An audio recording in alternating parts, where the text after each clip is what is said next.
Deformation of partnership firm में workman compensation reserve का क्या ट्रीटमेंट होगा? बहुत सिंपल है। देखो 5 अलग अलग केसेस बनते हैं। पहला केस देखो, यहाँ पे बैलेंस शीट दे रखी है और मेरे यहाँ पे बैलेंस शीट में लायबिलिटी में वर्कमैन कंपेंसेशन रिजर्व दे रखा है। वर्कमैन कंपेंसेशन रिजर्व होता क्या है कि अगर कोई वर्कर का एक्सीडेंट हो, कोई डेथ हो जाए, तो ये रिजर्व हम यूज करेंगे, गुल्लक है एक तरह से। तो अगर केस नंबर 1 क्वेश्चन साइलेंट है तो हम क्या करेंगे, केस नंबर 1 में जो वर्कमैन कंपेंसेशन रिजर्व है उसको तोड़ेंगे 30,000 और ये हम बांट देंगे पार्टनर ए और बी में बांट देंगे। कौन से रेशियो में? प्रॉफिट रेशियो में। तो 18,000 एंड 12,000 3:2 के अंदर मैं बांट दूंगा। क्लियर है? जो मेरा पीएफआर है उसमें मैं बांट दूंगा।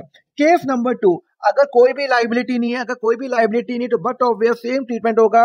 वर्कमैन कंपेंसेशन रिजर्व डेबिट होगा, सेम एंट्री होगी 30,000 और टू ए कैपिटल और टू बी कैपिटल में बांट दूंगा 18,000 और 12,000। ओके। केस नंबर 3, मेरी लाइबिलिटी 25,000 है। अच्छा, मेरी लाइबिलिटी 25,000 है तो यहाँ पे क्या करूंगा, वर्कमैन कंपेंसेशन रिजर्व को मैं डेबिट करूंगा 25,000 से और उसको मैं ट्रांसफर कर लूंगा रियलाइजेशन अकाउंट के अंदर। कितना ट्रांसफर करूंगा? 25,000 की मेरी लाइबिलिटी है तो 25,000 में ट्रांसफर करूंगा रियलाइजेशन के अंदर। फिर जो रियलाइजेशन के अंदर मैं डेबिट करके उसको पेमेंट कर दूंगा, क्योंकि मुझे पेमेंट तो करना पड़ेगा बिकॉज मेरी कंपनी बंद हो रही है। तो यहाँ पे हो जाएगा 25,000। अच्छा, वर्कमैन कंपेंसेशन रिजर्व कितने का है? 30,000 का है। 25,000 तो मैंने रियलाइजेशन में ट्रांसफर किया, उसका पेमेंट कर दिया। बाकी के जो 5,000 है उसको क्या करूंगा, उसको मैं बांट दूंगा। वर्कमैन कंपेंसेशन रिजर्व डेबिट करूंगा 5,000 and to A and to B, कौन से रेशियो में? प्रॉफिट शेयरिंग रेशियो के अंदर। क्लियर है? चलो ये वाला केस हुआ। केस नंबर 4 करते हैं। जब मेरी जो लाइबिलिटी है वो 30,000 है। अच्छा, तो मैं क्या करूंगा, वर्कमैन कंपेंसेशन रिजर्व डेबिट करूंगा और उसको ट्रांसफर करूंगा रियलाइजेशन अकाउंट के अंदर। कितना? 30,000 एंड 30,000 और फिर अल्टीमेटली मैं रियलाइजेशन अकाउंट को डेबिट करूंगा 30,000 से और मैं उसका पेमेंट कर लूंगा 30,000। मतलब जो भी मुझे पेमेंट करना है मैं वो रियलाइजेशन अकाउंट के थ्रू करूंगा।